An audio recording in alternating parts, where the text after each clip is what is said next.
In this video we want to talk about SWOT and SMART and look at these terms in the context mostly of the HR function within business. So let's start by talking about the SWOT and SMART targets. Well, SWOT analysis has been commonly used within organizations for many years. It allows an organization to assess its internal and external environment. SWOT means strength, weakness, opportunities and threats. So a SWOT analysis is very important for businesses to enable it to assess its performance, to look at its strengths and its weaknesses, its opportunities and its threats, to enable it to get a snapshot picture of how well it's doing and what are its opportunities, what's going right, what's going wrong, and so on. So a SWOT analysis is a very important tool, particularly in the context of strategic management, but it can be applied to HR departments. It could be applied to individuals. Individuals may apply the same type of analysis to themselves to see what are their own individual strengths, their weaknesses, their opportunities and the threats that confront them. So it can be used in a personal context. Individuals can develop careers and personality by identifying their strengths, weaknesses, opportunities and threats, by identifying their SWOT characteristics. Reviewing identity, abilities, personality and applying it to a SWOT framework will allow a potential employee to better select a suitable career. Once a person has undertaken this and undertaken it properly and honestly, just set out 4 headings: strength, weaknesses, opportunities and threats, and then fill out honestly about themselves under those headings. What are their strengths? What are their weaknesses? What are the opportunities that they've got, and what are the threats that confront them? Well, once an individual has filled this out, then they are in a better position to make decisions about their suitable careers, about which way to move, which career to select and what to do in life. So it could be applied on an individual level, or it could be applied, as I said earlier, in the context of strategic management, looking at the overall performance of an organization, its strengths, its weaknesses and so on. So it can be applied at more or less any level. It's used as a performance monitoring tool. Line managers and HR practices use SWOT as a self-assessment technique. The HR department may ask individuals to fill out their own SWOT analysis to see what they consider to be their strengths, their weaknesses and so on. And they could use this over a period of time. They could ask people to fill out a SWOT sheet at a particular moment in time, and perhaps a year later ask them to fill out a SWOT sheet again and look at the differences and look at what's changed. And that could form the basis for some performance monitoring or some appraisal or more constructive help that's channeled towards the individual based on what they see about themselves in one time period vis-a-vis a different time period. Line managers on a regular basis review employee skills audits and SWOT analysis.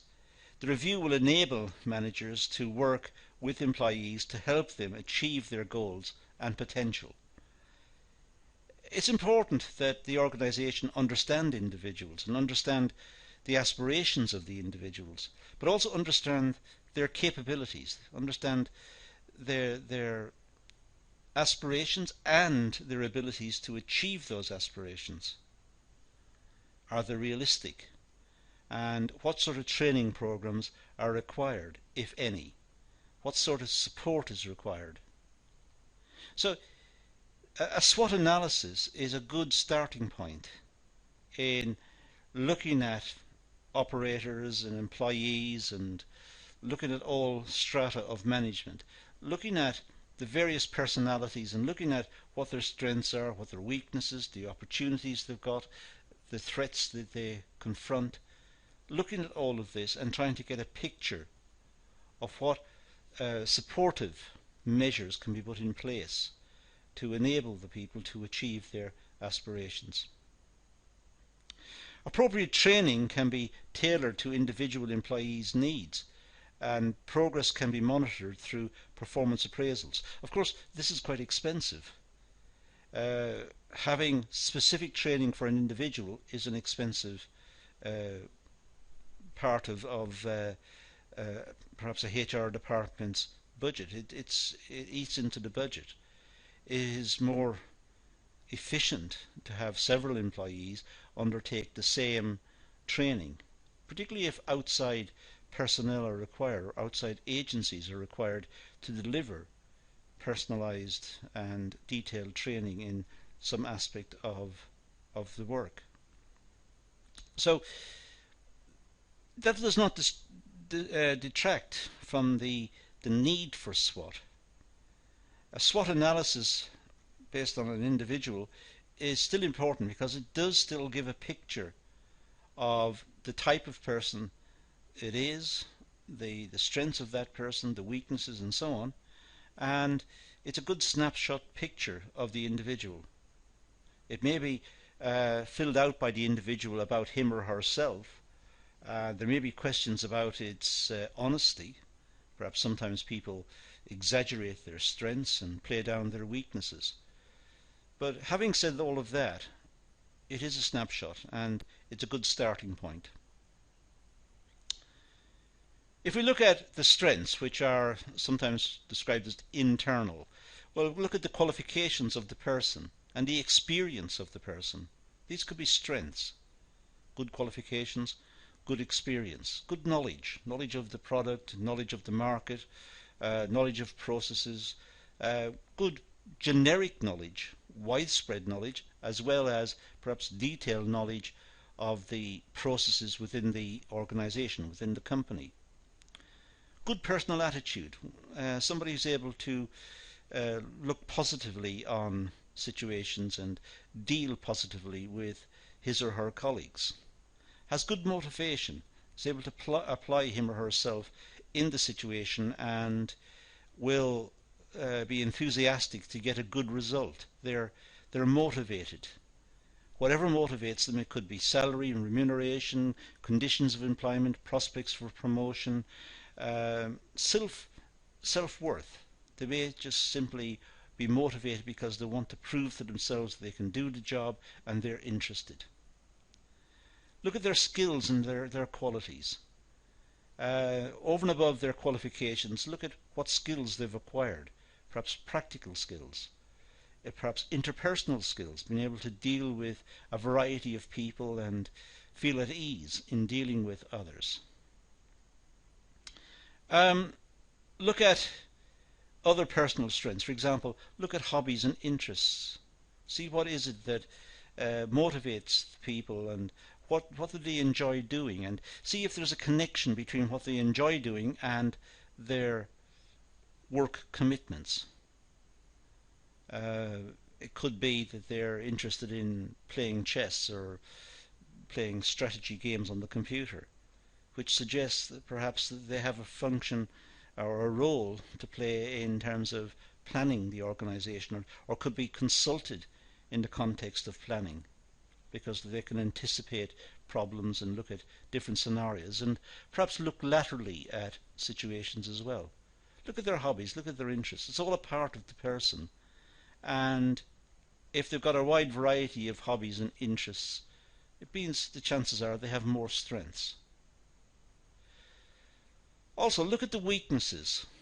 Again, we call them internal. Look at the gaps in your qualification or in the applicant's qualifications. Just look at where did the qualifications fall short. What aspect of the qualification needs development. It's often the case, for example, somebody coming from an arts background into business may be weak in quantitative areas, but nonetheless will need quantitative skills if they're going to interpret data and interpret facts and figures and look critically at reports which contain quantitative information. So look to the overall qualification, look at gaps. There's always gaps. It could be somebody who comes from a quantitative background into business will be weak in terms of communication skills, English skills. Again, it could be a gap. Sometimes people are just generally rounded. They're the fortunate ones. These are the more interesting ones. They're good at almost everything. Sometimes we encounter people like that. Look at the gaps in your experience or in the person's experience. Look at what they've worked at in the past, the tasks they've undertaken, and see what gaps there are in that experience. Gaps in knowledge. It could be the weakness is having no finance or very poor finances. Sometimes people need retraining, or the need to perhaps have time out from work to acquire new skills, but they can't afford it. They can't afford to go to a college course or undertake training. They need to work. They need the resource, the income from employment. They have commitments towards family, themselves. They have bills to pay. So they can't afford the retraining. Could be poor personality. Sometimes people are hot-tempered, or they could be lazy. It's a part of being a human. We're all not the same. Some people are very motivated, other people are not. They just want a quiet life, to be left alone. Other people get upset very easily and take comments very personally, and they're a source of issue and problem in dealing with those people. So not everybody's the same. We have to recognize this. There could be other personal weaknesses. Weaknesses about concentration, being able to focus on work. People who get distracted easily. People who are not that motivated about the particular work they're doing. People who are have other interests, perhaps outside interests, that overwhelm their concentration and their ability to focus on work issues. There are all sorts of other aspects that can be taken into account. Opportunities. Well, looking at the number of job vacancies, these may be opportunities for the individual. There may be a large number of vacancies that suit the individual. So there are a large number of opportunities. It depends on the types of skills and qualifications the individual has got. If the skills and qualifications are very specific, there will be fewer opportunities. Jobs like that only perhaps come up once in a while. But if the skills are more generic, there may be a lot of opportunities. A scientist, somebody who's, let's say, gone to very high level, perhaps at university in science, and have expert knowledge about some particular scientific process, the chances of that person finding a job looking for someone with that exact knowledge is very rare. Whereas somebody less qualified but has wider skill sets, the chances are find it easier to find employment. There could be business opportunities as well. Set up your own business. That's a possibility. Looking at business opportunities. Sometimes people become entrepreneurial, or they are entrepreneurial. They're constantly looking out for opportunities for themselves, and they see a gap and they may become self-employed. Look for available scholarships. Sometimes organizations offer finance to people to study particular skills or particular processes, perhaps undertake a course looking at computer skills and computer processes as applied to something, and there might be scholarship, there might be money available to finance that. There might be academic opportunities. It could be local colleges are opening courses on some particular interesting study area, and this may afford new opportunities to the individual if they successfully complete the course and add it to their existing set of qualifications and skills. So sometimes there could be new possibilities offered from perhaps educational institutions or skilled-based institutions who are offering additional courses.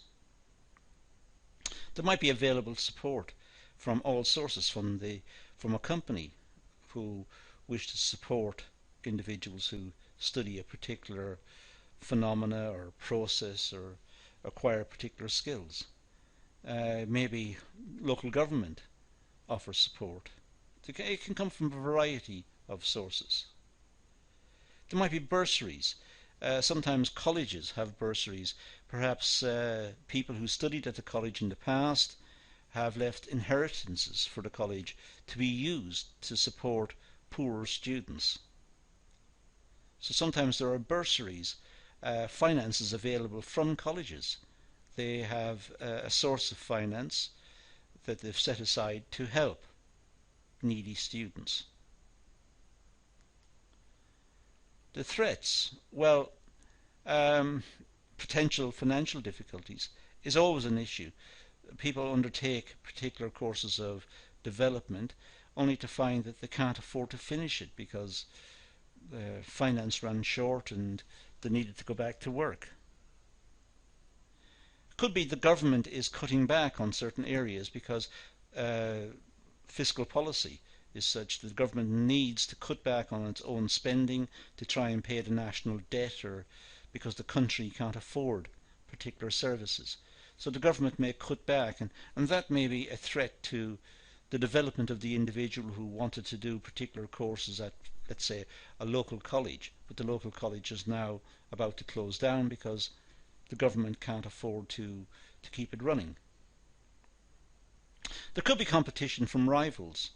It could be that other individuals who have similar skills and interests are doing other things and developing themselves, and that's a source of competition. So when an individual applies for a particular job or a particular type of employment, there may be a lot of competition for it, and some of the candidates may be very highly qualified. It could be that the country is just facing some sort of up and down situation in terms of the economy. The country goes through periods of recession and boom, perhaps, and it could be that particular sectors in the economy might be turning down, and those are the sectors that perhaps an individual has particular skills in, but those sectors are in decline. It could be changes in the marketplace that invalidate your skills or invalidate the skills of the individual. Markets have changed, products have changed, because there's the aspect of globalization and cheaper imports, so that companies are closing or changing their product lines. There's the onset of very rapid technological change, which make existing skill sets out of date very quickly. So these are threats to the individual. So you can see here from the slide, there are lots of strengths we can identify, and weaknesses and opportunities and threats, and the individual can fill these out specifically under these headings and then get a picture of what is necessary to fulfill the requirements of the marketplace and to try and ensure that the person can move into meaningful employment. But the individual can do it, but the organisation may ask for it as well, and see how these are changing over time. So to see what the individual is doing to improve him or herself. So it's an important piece of analytical equipment. A SWOT analysis is widely used. Now, SMART targets are an important component for employee development. During performance appraisals, line managers must establish SMART targets for employees. And we'll see what SMART is in a second. But this is important as well, and line managers tend to establish SMART targets for employees. Targets ensure that employees are constantly growing and developing key skills. So, without getting into SMART just yet, what it means is that line managers and management in general must set targets for employees that are achievable, but also will enable the employee to grow, enable the employee to develop skill sets, and to be able to develop their capacity to work under different situations, perhaps under pressure. They're able to work comfortably in different situations because they have attained higher skills and have developed a wider package of skills. Managers can monitor performance through regular appraisals and review of targets. So managers set the individual's targets and then appraise the targets. Perhaps after 6 months they have a meeting again and go back over what they agreed before and see if they have been achieved. So it's a performance review to see how the individual has changed, what the individual has done to try and meet the requirements that were agreed at a previous meeting. So let's look at SMART and see what's meant by it. We've talked about why it's desirable. Well, we start with the letter S in SMART, and this goes to specific. The objectives that are set out must be clear, and they must have a clear focus. They must be specific. It's pointless saying to an employee at a meeting, let's say an appraisal meeting, that they want the employee to generally develop a new set of skills. Just generally develop something. That doesn't mean anything. It was far better to be specific and say acquire skills on how to do the following, how to fill out this form, or how to use a spreadsheet on the computer, or how to. So it's very specific. Now that can be monitored very clearly at the next meeting. It's a specific objective. Now the M in SMART, well, is measurable. The objectives should include an element that can be measured. If the objective was to for the employee to learn how to use a spreadsheet, then that's in a sense measurable. The manager can give the employee a spreadsheet and ask them to enter formulae and to move cells and copy and paste and put in checksums and balances, and so it is measurable to something. It's the individual demonstrating that they have got a competence that was required under the specific requirement. So in a sense it's measurable. It's testable. The A is achievable. The A in SMART is achievable. Targets must ensure that the employee can achieve them. The targets set must be achievable. If the targets are not achievable, they're unrealistic. And there's no point in asking the operator to try to achieve something that can't be achieved. It's just a waste of time.